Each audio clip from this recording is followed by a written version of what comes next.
இப்போ நம்ம கிளைமேக்ஸ்க்கு வந்துட்டோம். அந்த கதையில் வந்து பார்த்திங்கன்னா என்ன நடக்குதுன்னா, கிளைமேக்ஸில் அவங்களுக்கு எதிர்பார்த்த மாதிரி டைமண்ட்ஸு, கோல்ட்ஸு 5 ஃபெராரி காரும் கிடைக்குது.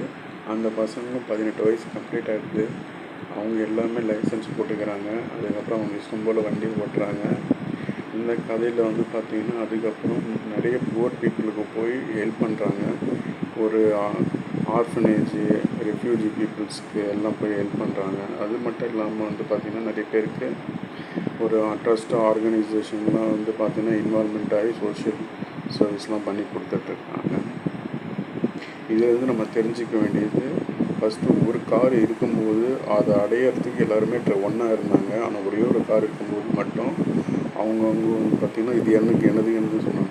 எல்லாருக்கும் ஈக்குவலாக கிடைக்கிறப்ப மட்டும்தான் அது ஒரு யூனிட்டி வந்து ஃபார்ம் ஆகுது.